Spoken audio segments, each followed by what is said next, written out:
ಗೆಳೆಯನ ಆತ್ಮಹತ್ಯೆ ಬಳಿಕ ಕೃಷಿ ತಾಪಂಡ ಫಸ್ಟ್ ರಿಯಾಕ್ಷನ್ ಮಾಡಿದ್ದಾರೆ. ಪದೇ ಪದೇ ಆರೋಪ, ಸಾಕಷ್ಟು ಚುಚ್ಚು ಮಾತುಗಳು, ದುಃಖವನ್ನ ಹೊತ್ತುಕೊಂಡು ಬದುಕುವುದಲ್ಲ ಅಂತ ಕೂಡ ಹೇಳಿದ್ದಾರೆ.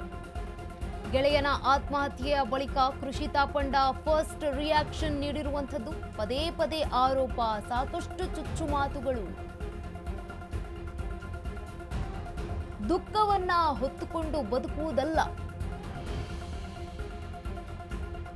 ಅದರ ಜೊತೆಗೆ ಬದುಕುವುದನ್ನ ನಾನು ಕಲಿತಿದ್ದೇನೆ ಅಂತ ಹೇಳಿದ್ದಾರೆ. ಇನ್ಸ್ಟಾಗ್ರಾಂನಲ್ಲಿ ಬರೆದುಕೊಂಡಿರುವಂಥದ್ದು, ಆಯ್ಕೆ ಮಾಡಿಕೊಂಡಿದ್ದರಿಂದಲ್ಲ, ಬೇರೆ ದಾರಿಯೇ ಇಲ್ಲದ ಕಾರಣ. ಅಯ್ಯೋ ಬೇರೆ ದಾರಿ ಇಲ್ಲ, ದುಃಖದ ಜೊತೆ ಬದುಕ್ತೀನಿ ಅಂತ ಹೇಳಿದ್ದಾರೆ. ಇನ್ಸ್ಟಾದಲ್ಲಿ ಅಪೂರ್ಣ ಎಂದು ಪೋಸ್ಟ್ ಹಾಕಿದ ನಟಿ ಕೃಷಿ ತಾಪಂಡ. ಸ್ನೇಹಿತನ ಅಗಲಿಕೆಯಿಂದ ಸಾಕಷ್ಟು ನೊಂದಿರುವಂತಹ ಕೃಷಿ ತಾಪಂಡ ಗೆಳೆಯನ ಆತ್ಮಹತ್ಯೆಯ ಬಳಿಕ ಕೃಷಿ ತಾಪಂಡ ಮಾತನಾಡಿರುವಂಥದ್ದು. ಅಂದ್ರೆ ಇನ್ಸ್ಟಾಗ್ರಾಂನಲ್ಲಿ ಒಂದು ಪೋಸ್ಟ್ ಮಾಡಿದ್ದಾರೆ. ಪದೇ ಪದೇ ಆರೋಪ ಕೇಳಿ ಬರ್ತಾ ಇದೆ, ಸಾಕಷ್ಟು ಮಾತುಗಳು ಕೇಳಿ ಬರ್ತಾ ಇದೆ, ಚುಚ್ಚು ಮಾತುಗಳು, ದುಃಖವನ್ನ ಹೊತ್ತುಕೊಂಡು ಬದುಕುವುದಲ್ಲ, ಅದರ ಜೊತೆಗೆ ಬದುಕುವುದನ್ನ ನಾನು ಕಲಿತಿದ್ದೇನೆ ಅಂತ ಹೇಳಿದ್ದಾರೆ ಪೋಸ್ಟ್ನಲ್ಲಿ. ಆಯ್ಕೆ ಮಾಡಿಕೊಂಡಿದ್ರಿಂದಲ್ಲ, ಬೇರೆ ದಾರಿಯೇ ಇಲ್ಲದ ಕಾರಣ ಅಂತ ಬರ್ಕೊಂಡಿರುವಂಥದ್ದು. ಕೃಷಿ ತಾಪಂಡ ಅವರು ಈ ರೀತಿಯಾಗಿ ತಮ್ಮ ಇನ್ಸ್ಟಾಗ್ರಾಂನಲ್ಲಿ ಬರೆದುಕೊಂಡಿದ್ದಾರೆ. ಪದೇ ಪದೇ ಆರೋಪ ಕೇಳಿ ಬರ್ತಾ ಇದೆ, ಸಾಕಷ್ಟು ಚುಚ್ಚು ಮಾತುಗಳು ಕೂಡ ಕೇಳಿ ಬರ್ತಾ ಇದೆ. ದುಃಖವನ್ನ ಹೊತ್ಕೊಂಡು ಬದುಕೋದಲ್ಲ, ಅದ್ರ ಜೊತೆಗೆ ಬದುಕೋದನ್ನ ಕೂಡ ನಾನು ಕಲ್ತು ಬಿಟ್ಟಿದ್ದೀನಿ ಅಂತ ಹೇಳಿದ್ದಾರೆ. ಒಂದಷ್ಟು ವಿವಾದಗಳು ಇದಾದ ನಂತರ ಅವರ ಗೆಳೆಯನ ಆತ್ಮಹತ್ಯೆ, ಆಯ್ಕೆ ಮಾಡಿಕೊಂಡಿದ್ರಲ್ಲ, ಬದುಕೋದು ಕೂಡ ಅನಿವಾರ್ಯತೆ, ಅಯ್ಯೋ ಬೇರೆ ದಾರಿ ಇಲ್ಲ ಅಲ್ಲ, ದುಃಖದ ಜೊತೆಗೆ ನಾನು ಬದುಕ್ತೀನಿ ಅಂತ ಹೇಳಿರುವಂಥದ್ದು.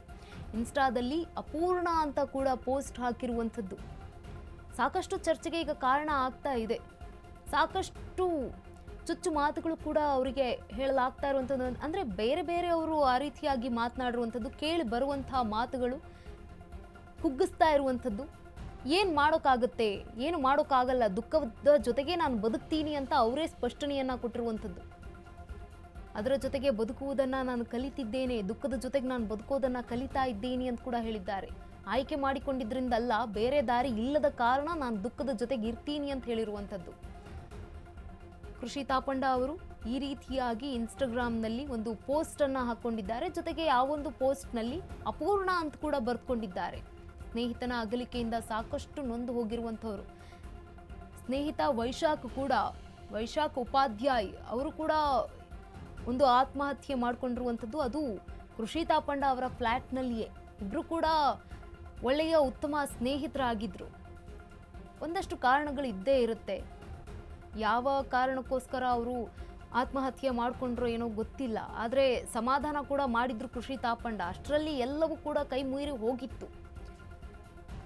ಬದುಕಿನ ತಿರುವುಗಳೇ ಹಾಗೆ ಅನಿಸುತ್ತೆ. ಕೆಲವೊಮ್ಮೆ ದುಃಖವನ್ನು ಹೇಳಿಕೊಳ್ಳೋದಕ್ಕೆ ಆಗಿದ್ರೂ ಕೂಡ, ಆಗದೆ ಹೋದ್ರೂ ಕೂಡ, ಪರಿಸ್ಥಿತಿ ಕೈ ಮೀರಿ ಹೋದಾಗ ಆತ್ಮಹತ್ಯೆ ಅನ್ನುವಂಥ ದಾರಿ ಹಿಡಿದು ಬಿಡ್ತಾರೆ. ಆ ಒಂದು ದಾರಿಯಲ್ಲಿ ಇದೀಗ ವೈಶಾಖ್ ಇಲ್ಲ. ಆದರೆ ವೈಶಾಖ್ ಇಲ್ಲ ಎಂಬುವ ಕಾರಣಕ್ಕೆ ಕೃಷಿ ತಾಪಂಡ ಅವರ ವಿರುದ್ಧವಾಗಿ ಚುಚ್ಚು ಮಾತುಗಳು, ಹಲವಾರು ಮಾತುಗಳು ಕೇಳಿ ಬರ್ತಾ ಇರುವಂಥದ್ದು. ಯಾರ ಅಭಿಪ್ರಾಯವು ಈ ಜಗತ್ತಿನಲ್ಲಿ ಅಂತಿಮವಾದದ್ದು ಅಲ್ಲ.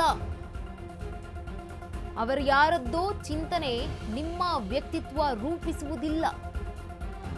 ನೀವು ನೀವೇ.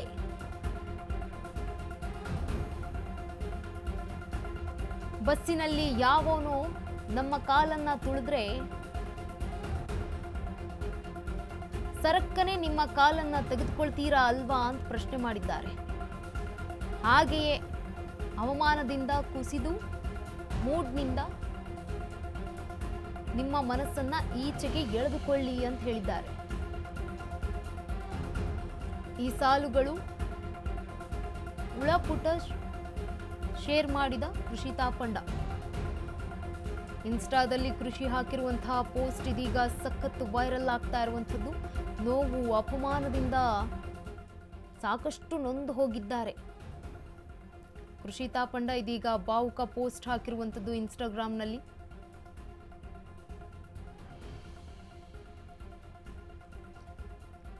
ಇನ್ಸ್ಟಾಗ್ರಾಮ್ನಲ್ಲಿ ಇದೀಗ ಪೋಸ್ಟ್ ಹಾಕಿರುವಂಥದ್ದು ಕೃಷಿ ತಾಪಂಡ. ಸ್ನೇಹಿತನ ಅಗಲಿಕೆಯಿಂದ ಸಾಕಷ್ಟು ನೊಂದು ಹೋಗಿದ್ದಾರೆ. ಆಪ್ತ ಸ್ನೇಹಿತ ವೈಶಾಖ್ ಉಪಾಧ್ಯಾಯ ಕೃಷಿ ತಾಪಂಡ ಅವರ ಫ್ಲ್ಯಾಟ್ನಲ್ಲಿಯೇ ಆತ್ಮಹತ್ಯೆಗೆ ಶರಣಾದರು. ಅದಾದ ಬಳಿಕ ಸಾಕಷ್ಟು ನೋವುಗಳನ್ನು ಅನುಭವಿಸ್ತಾ ಇದ್ದಾರೆ. ಪದೇ ಪದೇ ಆರೋಪ, ಚುಚ್ಚು ಮಾತುಗಳು ಎಲ್ಲವನ್ನ ಕೂಡ ಸಹಿಸಿಕೊಂಡು ಈಗ ಮುಂದೆ ಬರೋದಕ್ಕೆ ಪ್ರಯತ್ನವನ್ನ ಮಾಡ್ತಾ ಇರುವಂಥದ್ದು. ದುಃಖ ಬರ್ತಾ ಇದೆ ಅಂದ ಕಾರಣಕ್ಕೆ ಅದನ್ನ ಹೇಗೆ ಸ್ವೀಕರಿಸಬೇಕೋ ಗೊತ್ತಿಲ್ಲ, ಬಟ್ ಆದ್ರೆ ಅದನ್ನ ತೆಗೆದುಕೊಂಡೇ ನಾನು ಜೀವನ ಪೂರ್ತಿ ಹೋಗ್ತೀನಿ ಅಂತ ಹೇಳಿದ್ದಾರೆ. ಬೇರೆ ದಾರಿ ಇಲ್ಲ ಅಂತ ಅಲ್ಲ, ದುಃಖದ ಜೊತೆಗೆ ನಾನು ಬದುಕ್ತೀನಿ ಅಂತ ಹೇಳಿದ್ದಾರೆ.